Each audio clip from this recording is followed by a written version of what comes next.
First ইয়ারে পড়ার সময় আমরা যখন ইমব্রায়োলজি পড়ছিলাম, ইমব্রায়োলজি, তখন মনে করে দেখো যে সেখানে আমরা কিন্তু গ্যামেটোজেনেসিস নিয়ে আলোচনা করছিলাম। আমরা বলছিলাম যে মেল গ্যামিট বা ফিমেল গ্যামিট, যেগুলো হচ্ছে মেইনলি মেলের ক্ষেত্রে হচ্ছে টেস্টিস এবং ফিমেলের ক্ষেত্রে ওভারি, এগুলো হচ্ছে গোনাট, এগুলোকে আমরা কি বলি গোনাট।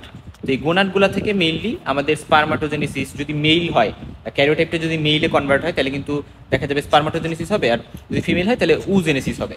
তো এই যে গ্যামিটোজেনেসিস অ্যাজ এ হোল দুইটাকে আমরা একসাথে বলতেছি, এটা কিভাবে হয় সেটা আমরা আলোচনা করছি ইমব্রায়োলজিতে অ্যানাটমি পড়ার সময়, বাট এখানে আমরা একটু ওভারভিউ বিষয়গুলো করব। আর আরেকটা কথা বলে আসি যে এই যে গ্যামেটোজেনেসিস, এটা হচ্ছে প্রিমোডিয়াল জার্ম সেল নামে সেল থেকে মেইনলি শুরু হয়। সো শুরুর দিকে তো মানে এই প্রিমোডিয়াল জার্ম সেল থেকে শুরু হওয়া মানে আমি বুঝি না যে এটা কি স্পারমাটোজেনেসিস হবে নাকি উজেনেসিস হবে, এটা কিন্তু আমি বুঝতে পারবো না তখন, পরবর্তীতে আমি যা বুঝতে পারবো। ঠিক আছে, সো প্রিমোডিয়াল জার্ম সেল থেকে সেটা হইতে পারে মানে ফিমেলের দিকেও যেতে পারে, মেলের দিকেও যেতে পারে। সো জাস্ট জার্ম সেল থেকে গ্যামেটোজেনেসিসটা শুরু হয়, এটা জেনে থাকো।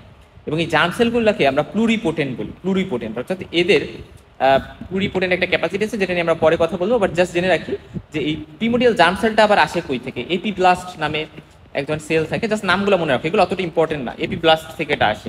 তো এপিব্লাস্ট হচ্ছে আমরা বলি ইমব্রায়োনিক যে এক্টোডার্ম, এক্টোডার্মের পার্ট। সো এক্টোডার্ম থেকে আলটিমেটলি প্রিমোডিয়াল জার্ম সেলগুলো আসে শুরুতে। হ্যাঁ, ওকে ফাইন। এখন দেখো তার মানে কি গ্যামেটোজেনেসিস শুরু হয় প্রিমোডিয়াল জার্ম সেল থেকে এবং এরা এপিব্লাস্ট বা এক্টোডার্ম থেকে আসে। আর এদের কিন্তু একটা বাইপোটেন্ট সেলও বলা হয়। বাইপোটেন্ট বলতে মেনলি যেটা আমরা বুঝাচ্ছি এখানে সেটা হচ্ছে যে এরা আইদার স্পারমাটোগোনিয়া ফর্ম করতে পারে বা উগোনিয়া ফর্ম করতে পারে। তো স্পারমাটোগোনিয়া থেকে আলটিমেটলি স্পার্ম ফর্মেশন হবে এবং উগোনিয়া থেকে ফিমেল যে গ্যামেট সেটা তৈরি হবে। এখন দেখো যে আমরা একটা মানে প্রিমোডিয়াল জার্ম সেলের কথা বললাম, বাট আলটিমেটলি এটা কি মেলের দিকে যাবে নাকি ফিমেলের দিকে যাবে, অর্থাৎ স্পারমাটোগোনিয়া তৈরি করবে নাকি উগোনিয়া তৈরি করবে, এটা আমরা কিভাবে বুঝবো? এটা বোঝার উপায় হচ্ছে যে আমাদের যে ক্রোমোজোম থাকে, মানে ক্রোমোজোমের মধ্যে এক্স ক্রোমোজোম থাকে, ওয়াই ক্রোমোজোম থাকে, মানে যেগুলো সেক্স ক্রোমোজোম আর কি। তাহলে এক্স ওয়াই ক্রোমোজোমের মধ্যে ওয়াই যে ক্রোমোজোমটা, এই ওয়াই ক্রোমোজোমে যদি এস আর ওয়াই এই জিনটা প্রেজেন্ট থাকে, তার মানে হচ্ছে অবশ্যই এস আর ওয়াই জিন যদি প্রেজেন্ট থাকতে হয় তাহলে ওয়াই ক্রোমোজোম থাকতে হবে। তার মানে কি? তার মানে হচ্ছে এটা মেইল হবে। আর যদি এস আর ওয়াই জিন না থাকে তার মানে ওয়াই ক্রোমোজোমও নাই, তার মানে শুধু এক্স ক্রোমোজোমই আছে, তার মানে এটা হচ্ছে ফিমেল হবে। সো এই জিনিসটা মাথায় রাখো যে এস আর ওয়াই বা সেক্স রিলেটেড জিন আমরা এটাকে বলতেছি, এটা ক্রোমোজোম ওয়াইতে থাকে শর্ট টার্মে। এবং এটা যদি প্রেজেন্ট থাকে তাহলে আমাদের হচ্ছে প্রিমোডিয়াল জার্ম সেলটা স্পারমাটোগোনিয়া তৈরি করবে। আর যদি অ্যাবসেন্ট থাকে তাহলে মানে ফিমেল, এবং সেটা প্রিমোডিয়াল জার্ম সেলটা উগোনিয়া তৈরি করবে। এখন আমরা নর্মালি জানি যে পিউবার্টির টাইমে মনে রাখবা যে এই যে স্পারমাটোজেনেসিস যেটা টেস্টিস থেকে হচ্ছে, টেস্টিসের যে সেমনিফেরাস টিবিউলস নামে একটা জিনিস আছে, এটা থেকে এটা হয়। এবং এই সেমিনিফেরাস টিবিউলস এটা হবে, এটা পিউবার্টিতে কিন্তু হবে, অর্থাৎ মায়ের পেটে থাকা অবস্থায় কিছুই হবে না, এগুলো পিউবার্টিতে হবে। সো তখন দেখা যায় কি হয় যে স্পারমাটোগোনিয়া যেটা মানে ধরো প্রিমোডিয়াল জার্ম সেল থেকে স্পারমাটোগোনিয়াটা তো তৈরি হয়ে আছে অ্যাটলিস্ট, এটাতে 46XY এই ক্যারিওটাইপ এটা থাকে, এটা আমরা জানি। তো এটার আবার দুইটা টাইপ থাকে, টাইপ এ, টাইপ বি। তো টাইপ বি যেটা এটা পিল বলি, বাট টাইপ বি এটা থেকেই মেনলি স্পারমাটোজেনেসিসটা হয়। আর টাইপ এটা অতটা ইম্পর্টেন্ট না, এটা জাস্ট মাইটোসিস হবে, ডিভাইড করবে, এটা করবে, বাট টাইপ বি থেকেই মেনলি স্পারমাটোজেনেসিসটা হয়, স্পারমাটোগোনিয়ার মধ্যে টাইপ বি যেটা। এবং এটা থেকে পরবর্তীতে কি হবে, টাইপ বি থেকে প্রাইমারি স্পারমাটোসাইট হবে। কি বললাম? প্রাইমারি স্পারমাটোসাইট। এবং এই প্রাইমারি স্পারমাটোসাইটটা মনে রাখবা যে একটা স্পারমাটোগোনিয়া থেকে 16টা প্রাইমারি স্পারমাটোসাইট তৈরি হইতে পারে। এটা খুব ইম্পর্টেন্ট এই কারণে, কারণ আমরা যখন ফিমেলটা পড়বো তখন দেখবো যে একটা উগোনিয়া থেকে একটা প্রাইমারি ওসাইটই তৈরি হবে। তো এই জিনিসটা খুব ইম্পর্টেন্ট। হ্যাঁ, এখন আসো যে তাহলে প্রাইমারি স্পারমাটোসাইট থেকে পরবর্তীতে মিওসিস হবে। আমরা জানি, তোমরা জেনে থাকবা যে মাইটোসিস, মিওসিস এই টার্মগুলো তোমরা জানো, এবং মিওসিসের মধ্যে মিওসিস 1 আছে, মিওসিস 2 আছে। তো মিওসিস 1 যখন হবে তখন ক্রোমোজোম নাম্বার আমরা জানি হাফ হয়ে যায়, তাহলে সেক্ষেত্রে ক্রোমোজোম নাম্বারটা দেখো 23 হয়ে গেল। সো এখানে 23 হয়ে গেল, এবং দেখা যায় যে একটা প্রাইমারি স্পারমাটোসাইট থেকে দুইটা সেকেন্ডারি স্পারমাটোসাইট হয়। তো পরবর্তীতে প্রাইমারি স্পারমাটোসাইট থেকে সেকেন্ডারি স্পারমাটোসাইট হইল, এবং সেকেন্ডারি স্পারমাটোসাইট থেকে স্পারমাটিড হয়। তো স্পারমাটিডের হিসাবটা যদি আমরা দেখি যে সাধারণত এই সেকেন্ডারি স্পারমাটোসাইটের একটা থেকে দেখা যায় দুইটা স্পারমাটোসাইট হয়। তাহলে তাকে এতক্ষণ আমরা যে কথাগুলো বললাম সেটাকে আমরা একটু সাম আপ করি, যে তাহলে একটা প্রাইমারি স্পারমাটোসাইট থেকে 4টা স্পারমাটিড হবে, কারণ একটা প্রাইমারি স্পারমাটোসাইট থেকে দুইটা সেকেন্ডারি স্পারমাটোসাইট হয়েছে, আবার দুইটা থেকে দুইটা মানে মানে প্রত্যেকটা সেকেন্ডারি স্পারমাটোসাইট থেকে আবার 2টা স্পারমাটিড হয়। তো আলটিমেটলি আমরা বলতে পারি যে একটা প্রাইমারি স্পারমাটোসাইট থেকে 4টা স্পারমাটিড হয়। তো দেখো এই কথাগুলো একটু কনফিউজিং মনে হতে পারে, বাট কিন্তু খুবই সহজ। এই জিনিসগুলো তুমি একটু মাথা খাটাইলে বুঝতে পারবা। তার মানে একটা স্পারমাটোগোনিয়া মানে প্রাইমারি স্পারমাটোগোনিয়া যেটা বা প্রাইমারি মানে অ্যাজ এ হোল আমরা বললাম যে একটা প্রাইমারি স্পারমাটোগোনিয়া না, মানে একটা স্পারমাটোগোনিয়া থেকে এই যে একটা স্পারমাটোগোনিয়া থেকে যদি 16টা স্পারমাটোসাইট হয় মানে প্রাইমারি স্পারমাটোসাইট, তার মানে 64টা স্পারমাটিড কিন্তু হবে। সেই ক্যালকুলেশনগুলো তোমরা হচ্ছে বুঝে নিবা। এখন আসো যে দেখো আলটিমেটলি স্পারমাটিড আমরা পাইছি, এবং এই যে স্পারমাটিড পাইলাম, স্পারমাটিড এটা তো হচ্ছে মানে যেটা 23Y ছিল সেটা থেকে 23YY দুটো হলো, আর যেটা হচ্ছে 23X ছিল 23XX হলো। এখন এইগুলা মনে রাখবা যে স্পারমাটিড যখন হয়ে গেল এটা কিন্তু আর ডিভাইড করবে না, এটা হচ্ছে ম্যাচুরেশন হবে, বা মানে ম্যাচুরেশন না মানে কিছু ট্রান্সফরমেশন হবে, এবং এই ট্রান্সফরমেশনের মাধ্যমে এটা হচ্ছে স্পার্ম তৈরি করবে। স্পার্ম এবং স্পার্ম এই যে স্পারমিটিড থেকে স্পার্ম হইলো, এই যে ট্রান্সফরমেশনের মাধ্যমে হইলো, এটাকে আমরা বলি স্পারমিওজেনেসিস। খুবই ইম্পর্টেন্ট। হোয়াট ইজ স্পারমিওজেনেসিস সেটা ধরলে যাতে তুমি পারো। এখন দেখো এগুলা মেইনলি টেস্টিসের যে সেমনিফেরাস টিউবুল সেখানে মেইনলি এই প্রসেসটা হবে, এবং স্পারমিয়েশন নামে একটা টার্ম আছে। এটা মানে হচ্ছে যে একটা জিনিস লক্ষ্য করো যে আমরা যদি একটু লক্ষ্য করি স্ট্রাকচারগুলা মানে সেমনিফেরাস টিউবুলসের মধ্যে কি কি থাকে, তাহলে আমরা এখানে সার্টোলি সেল দেখতেছি, এখানে স্পারমাটোগোনিয়া দেখতেছি, তারপরে স্পারমাটোসাইট দেখতেছি, স্পারমাটোসাইট এখানে দেখা যাচ্ছে এই যে স্পারমাটিড হচ্ছে, এবং আলটিমেটলি এরা লুমেনের মধ্যে স্পারমাটোজোয়া মানে। এবং একটা ইম্পর্টেন্ট কথা, এরা ম্যাচুরিটি কোথায় পায়? আনসার হচ্ছে এপিডিডাইমিস। এপিডিডাইমিসে মেইনলি স্পার্মটা ম্যাচুরেশন হয়। এখানে বেশ কিছু ডেইসের কথা আমাদের একটু মাথায় রাখতে হবে। তবে তার আগে বলেছি স্পারমিয়েশন মানে কি, যখন স্পার্মটা লুমেনের মধ্যে রিলিজ হবে, সেমনিফেরাস টিউবুলসের যে লুমেনগুলো থাকবে সেগুলোর মধ্যে রিলিজ হবে আলটিমেটলি, মানে এভাবে বিভিন্ন স্টেজ পার করে আলটিমেটলি লুমেনের মধ্যে স্পার্মগুলো রিলিজ হবে। আচ্ছা, এখন স্পারমাটোজেনেসিস সেটা কিন্তু পিউবার্টিতে শুরু হয়। এটা খুব ইম্পর্টেন্ট, কারণ আমরা যখন দেখবো ওজেনেসিস সেটা কিন্তু শুরু হয় ইনটিউটারাল লাইফে। আচ্ছা, এখন আসো যে স্পারমাটোজেনেসিস হইতে 70 থেকে 74 দিনের মতো লাগে, অন অ্যান অ্যাভারেজ 72 দিন বলতে পারি। এবং স্পারমিওজেনেসিস মানে কি? স্পারমিওজেনেসিস মানে স্পারমাটিড থেকে স্পার্ম হইতে, এটা হচ্ছে এই 70 থেকে 74 দিনের মধ্যেই একটা মানে কিছু দিন আর কি। সো স্পারমিওজেনেসিসকে আমরা আলাদা করে বলতেছি 10 থেকে 14 দিন কিন্তু স্পারমাটিড থেকে ট্রান্সফর্ম হয়ে স্পার্ম হইতে সময় লাগে। দেখো আমরা সেমনিফেরাস টিউবুলসের বিভিন্ন কম্পার্টমেন্ট থাকে, একটা হচ্ছে বেজাল কম্পার্টমেন্ট, এখানে স্পারমাটোগোনিয়া প্রাইমারি স্পারমাটোসাইট এগুলো থাকে, অ্যালবুমিনাল কম্পার্টমেন্ট থাকে, এখানে সেকেন্ডারি স্পারমাটোসাইট স্পারমাটিড আর স্পার্ম থাকে। তার মানে কি? সো এখানে আমরা দেখলাম যে এই উপরের গুলা হচ্ছে যে বেজাল লেয়ার, আর নিচের দিকে হচ্ছে আমরা বলতেছি যে হচ্ছে মানে অ্যাডলুমিনাল কম্পার্টমেন্ট আর কি। আচ্ছা ফাইন। এখন আমরা স্পার্মের সাইজ নিয়ে একটু যদি কথা বলি, স্পার্ম সাধারণত 50 থেকে 60 মাইক্রোমিটার হয়। আমাদের আমরা যখন এটা তো স্পার্মের সাইজ বললাম, আবার ফিমেল গুলার সাইজটা কিন্তু ইউজুয়ালি বড় হয়, ফিমেল যে গ্যামিট আছে।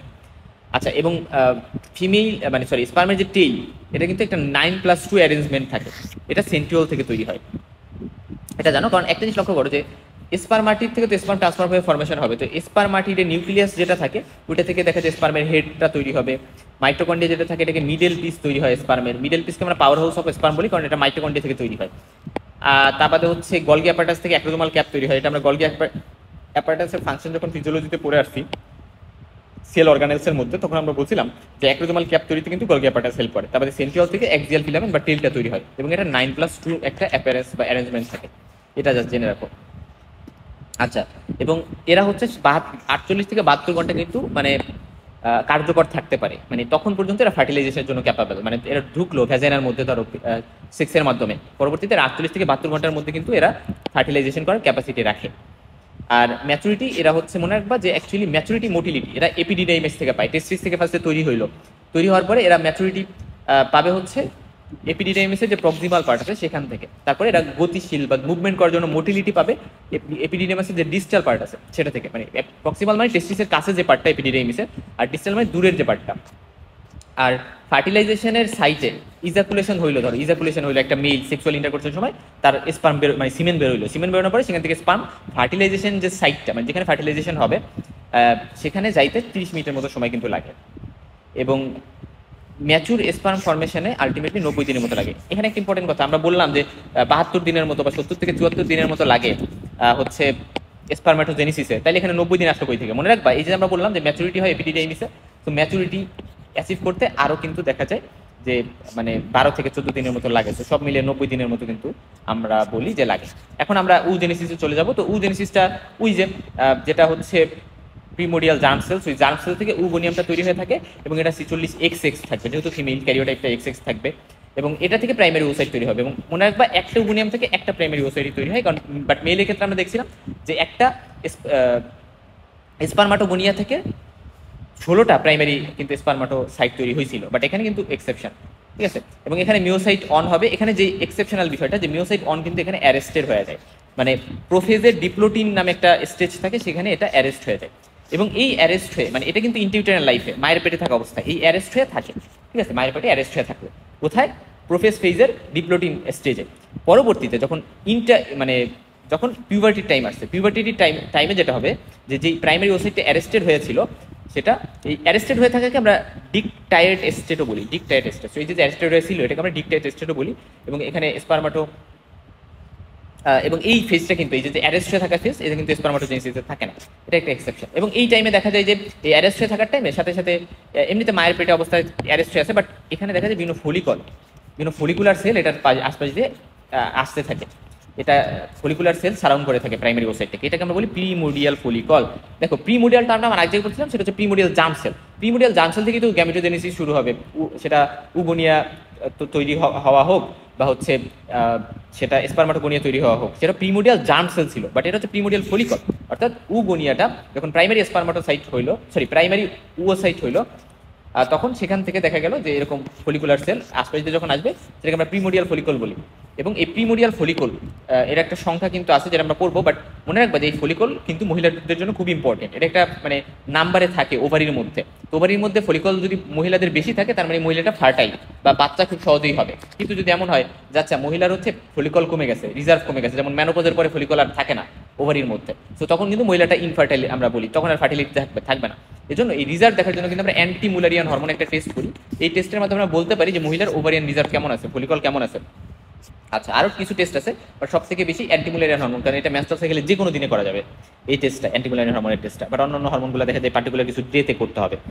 আচ্ছা, এখন আসো যে পিউবার্টিতে যেটা হয়, যে অ্যারেস্ট হয়েছিল, তো পরবর্তীতে এলিস সার্জের কারণে ওই পিউবার্টি 2 টাইমেতে এলিস হরমোনটা আসে, আমরা জানি লুটিনাইজিং হরমোন। তো এটার এফেক্টের কারণে দেখা যায় যে মিওসিস অনটা রিজুম করবে, অ্যারেস্টেড হয়ে আর থাকবে না। এবং একটা ইম্পর্টেন্ট কথা আমি বলি যে এরপরে ফলে এরা কি হবে, এরা হচ্ছে সেকেন্ডারি ওসাইট তৈরি করবে, প্রাইমারি ওসাইটে সেকেন্ডারি ওসাইট তৈরি হবে। এবং পাশাপাশি এখানে দেখা যায় যে একটা ফাস্ট পোলার বডি কিন্তু তৈরি হয়।